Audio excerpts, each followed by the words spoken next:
জি, ইনভেস্টিগেশনে কি হচ্ছে?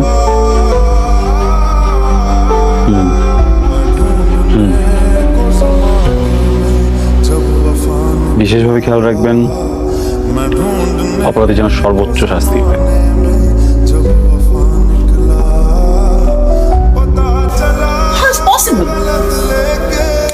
ও এখন বাগে পেয়ে আমাদেরকে প্রতিশোধ নিতে যাচ্ছে, আপনাকে ফাঁসাচ্ছে। না বাবা, এটা মনে হয় ঠিক হবে না, কারণ ডিপার্টমেন্টে আবরারের ঘুষ খাওয়া নিয়ে বেশ কয়েকদিন ধরে কথা চলছিল। ইভেন ম্যানেজার স্যার আবরারকে এটা নিয়ে ওয়ার্ন করেছে, কিন্তু আবরারের তো মাথায় যায়নি। এখন আবরারের অফিসে কি হচ্ছে সেটা তো আর আমি জানি না, তাই না? তাই বলে জেলে দিবি?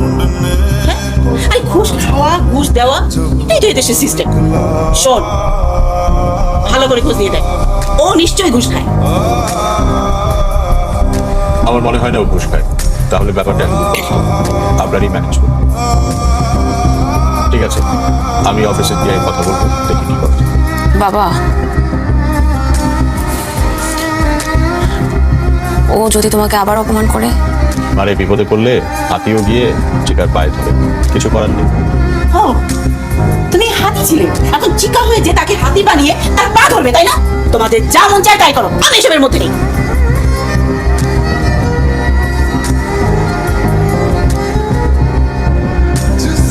কাইজার, তুমি কাউকে চিনতে পেরেছো? জি না। কে আপনি? আমি প্রসূনের বাবা। সরি, কোন প্রশ্ন? আমি আসলে এসেছিলাম আপনার ফাইমের ব্যাপারে কিছু বলার জন্য। ছেলেটার যদি এখন জেল জরিমানা হয়, আমার মেয়েটার দুধের বাচ্চাকে নিয়ে অসহায় অবস্থা করবে। এই সমাজের একটা শিশুর বাবা যদি জেলে থাকে, তার বেড়ে ওঠাটা স্বাভাবিক হয় না। আর লজ্জায় অপমানে আমার মেয়েটা হয়তো মরে যাবে। তো এখানে আমার কি করার আছে বলুন? দেখুন মিস্টার, আপনার নামটা কেন কি? আমার নাম হোয়াটএভার। দেখুন, আমি দুর্নীতিবাজ, পুষ্প, এই ধরনের মানুষগুলোকে না আপনি দেখতে পারি না। বিশেষ করে এদের হয়ে যারা সাফাই গাইতে আসে, তাদেরকে তো আরো আপনাকে একটা অ্যাডভাইস দিই, আমার জন্য খুব ভালো হবে যদি আপনি এখান থেকে বেরিয়ে যান প্লিজ।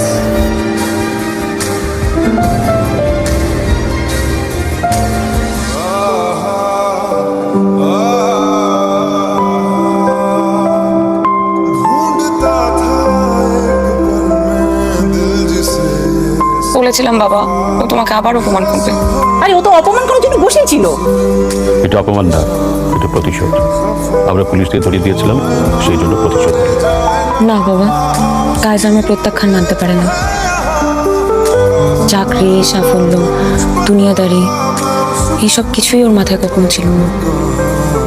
সরল সাদামাটা জীবন ছিল, চলছিল সে পথে।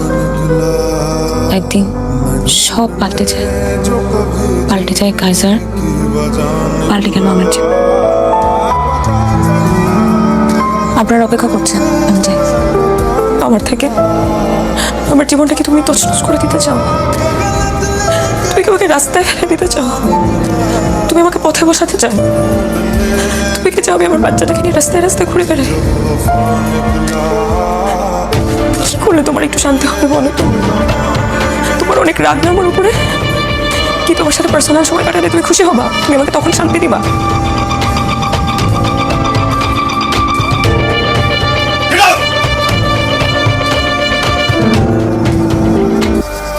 এমন একটা জায়গায় রেখেছি, আসলে যে বিষয়ে আপনার সাথে কথা বলবো এটা আপনার জন্য খুব সম্মানজনক না, তাই অফিসের সবার সামনে বলতে চাইনি। আপনি বেশ কয়েকবার অফিসে এসেছেন আমার সাথে কথা বলার জন্য, কিন্তু আমি আপনাকে সময় দিইনি। আপনি নিশ্চয়ই ভেবে নিয়েছেন এর পিছনে ব্যক্তিগত কোনো কারণ আছে। ভুল। আমি বা আমার কোম্পানি আমরা প্রফেশনাল, তাই ডকুমেন্টস ছাড়া আপনার সাথে কথা বলতে চাচ্ছিলাম। ফাইনালি ইনভেস্টিগেশন রিপোর্ট চলে এসেছে। এখানে আপনার হাজব্যান্ডের করা সব ফ্রডের ডিটেলস আছে।